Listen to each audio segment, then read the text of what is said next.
Hey, what's up there, guys? It's the Krusty Broadcasting game number 2 of a little series between Nestea and Naniwa. And if you guys haven't seen the first game, go check it out. I'm not going to spoil anything here, though, as I'm just going to go jump right into the game as we have Nestea spawning as the blue Zerg on the bottom left of the map, and Naniwa spawning as the red Protoss on the top right of the map. And as we can see, taking a little gander around the map, we can tell that it is none other than the infamous Zelnaga Caverns, with this big huge chasm here with a nice little electric lightning bolt just vibrating around in that little crevice type area. And this has got to be by far one of my favorite maps. It's a classic Starcraft 2 map, guys. You can't go wrong with the Zelnaga Caverns. A nice 1 versus 1 map, as opposed to the kind of like 2v2 that we've been seeing lately out of Blizzard and whoever makes the maps. The maps, I don't even know who makes them, but nonetheless, Nestea versus Naniwa, game number 2. We'll see what's going to happen here. We do see Nestea throwing down his spawning pool in the back of his minerals. Interesting position. As a Zerg player, I'm always curious to see where players place their spawning pool, as I feel like there is definitely a better place to place your spawning pool. Like, obviously, if you place it up here, it's not a good idea, so I guess anywhere near your hatchery. I'm just rambling on about nothing. Anyways, Naniwa getting out his forge. Interesting position here, blocking off that, as well as a very small choke right here. And it's obvious that he is going for a forge fast expansion, blocking off Nestea's expansion as well with this pylon. And it looks like Naniwa is just going to go straight for a Nexus, skipping the cannon as well as the gateway, throwing down the Nexus right there, which I don't know if that's the smartest idea, as we see Nestea producing 4 Zerglings, or 6 Zerglings it looks like.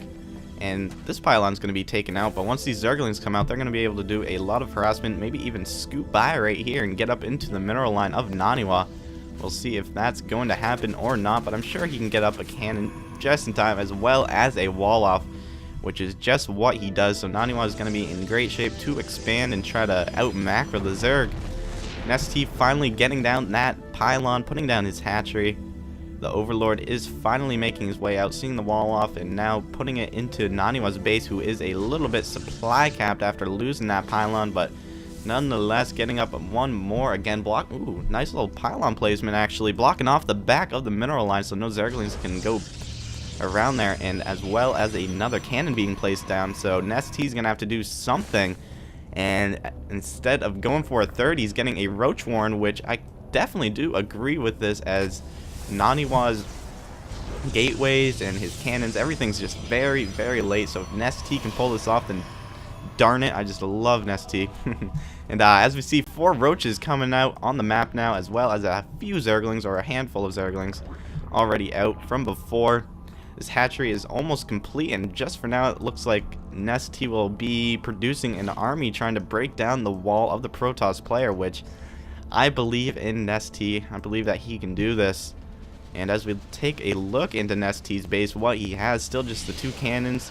Cybernetics core is being produced, as well as 2 assimilators. I'm not sure what Naniwa will be able to do about this when the army comes to his base. Just 1 gateway, not even a warp gate yet, as that's just getting searched. So Naniwa is going to have to come up with something under his sleeves. This Zealot might be picked off by the Zerglings. Nope, decide to run by it, and there we go. Running back home is the Zealot, back to the cannons. And if he can lure these Zerglings, he might have a better chance, but Nestea a little bit too smart, staying away from the wall, bringing in his roaches now, and he's going to be moving them in and going straight for the cannon. Nestea is making his attack now, reinforcing all of his units, sending out roaches all across the map, and he is breaking down the first cannon. The first cannon does go down, and Nestea's going to be able to do a lot more damage, taking out the forge. 1 stalker is there to help Naniwa, but I'm not sure if that is enough. Pulling off the probes now, trying to do as much damage as he can. These cannons are out of position, and the probes actually decide to just scoop by the roaches, and a nice force field actually coming from Naniwa, protecting his main, which really just has nothing in it. I definitely would have had Nestea go up in my main and you know, just see that there's nothing there, waste more time. Another gateway does go up, and it looks like these roaches will be attacking the Nexus from far away, and these cannons do not, or are not able to reach them. Naniwa, forced to break down his own cannon, finally has 2 Stalkers out, might be able to propel this away as he has 4 cannons now. So the cannon's definitely paying off, and Nestea might have had a failed attempt there with a nice hold from Naniwa. I'm just so surprised that he was able to hold that off, which he did, as Nestea is finally retreating back to his base. And he didn't really do too much damage as we look at the workers killed. 4 workers killed and not too much else. A cannon went down and a forge, which isn't too big of a deal. And warp gate technology is finally complete as we look at the harvester count. 48 drones to 34 probes, so that's one thing going for Nestea, is the worker count advantage. And what is Nestea going to be doing after this? He's breaking down the destructible rocks, possibly going for a 3rd expansion, as well as getting his lair tech. And is he going to be throwing down a spire or an infestation pit? It looks like a spire is going down. So Nestea going for the classic Zergling Mutalisk build against Protoss, I believe. And the second forge of the game finally has gone up, as well as 2 more assimilators. And Naniwa seems to be in okay shape, especially with all these cannons defending him. The supply, though, is currently 75 to 54. I'm not sure who is in the lead. I guess Nestea from the army advantage, as well as just the general supply advantage. But without a 3rd base, Naniwa might be able to pull ahead, but we do see the 3rd finally going down. And I'm just curious to see what these 2 players will decide to go. Not too much differentiation coming from Naniwa yet. No more extra gateways. Actually, we do have extra gateways going down. 4 in the base, as well as 2 on the low ground. So it looks like Naniwa doing a little bit of a 2-gate, or a 6-gate 2 base play here. Completely unexpected. I did not see that coming, especially in the shape that he was in. This Zergling's going to be scouting the army, moving out across the map, and it looks like it's Naniwa's time to shine. Moving out with a handful of Stalkers, Sentries, and no Zealots. But then again, there are mostly roaches. A few spine crawlers are down, as well as 2 more being built and another one, so 3 more being built. And this army will definitely be coming in here and taking out the 3rd base of Nestea. And when it comes down to it, he's just going to have to try his best at defending from this army, which is looking pretty mean. Lots of sentries, so Naniwa's going to have to get out some great force fields, and I think he can pull it off. We do see a proxy pylon going down to reinforce all of the army that Naniwa has, and he's going to be pushing up here now, poking in, seeing what Nestea has. And mutas are out on the map, actually moving out across the map. I did not see that coming from Nestea. And force field is going down. Naniwa is deciding to attack now, but at the same time, the mutas are flying into the base completely undefended. Nestea going to be able to take out a lot of probes here. And the probes are running away now as we check the workers kill tab, evening up. But what is Nestea going to be doing about this nasty army behind the mineral line now? And they're going to be able to take out the natural expansion of Nestea, and his army's just sitting up here trying to wait for the best time to engage. A few overlords are getting out of their place and getting picked off. A few more Mutalisks, 4 of them coming out again, and Naniwa going to be running up the base. Excellent decision coming from Naniwa. He's going to be able to force field off that ramp and take out the whole main of Nestea. And I think the best option for Nestea now will be to attack.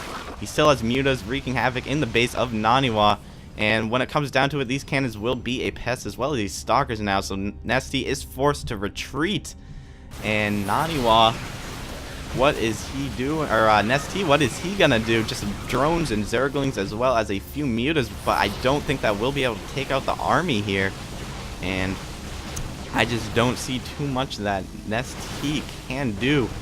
He's continuing to spread his creep out across the map. This pylon's still up, and he does, or the broodlings are able to attack, take out some of the stalkers. And it looks like Naniwa just doing a great job, just chilling up here, doing a few force fields on the ramp, and finally taking out the lair and all the other tech that Nestea has. And right now, as we go to the production tab, just building in panic, attacking units, 6 Zerglings, 2 mutas, and I just don't know if that will be enough. Trying to micro his mutas in there to do as much damage as he can before the final attack does come. And no third base up still. And just overlords across the map. I just don't know what Nestea can do or what he's waiting for. Possibly just for the force fields, I guess, to stop.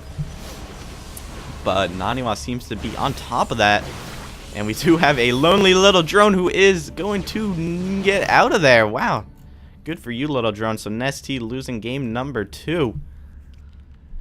And I don't know how to cast this, as Nestea just lost twice in a row. But I am just going to be casting this as a little series, not like a best of series, so there isn't really a winner here. Well, actually there is a winner. I don't even know what I'm talking about. So game number 3, you guys should await that in excitement and anticipation, as it's coming right at you after this game. So see you guys there.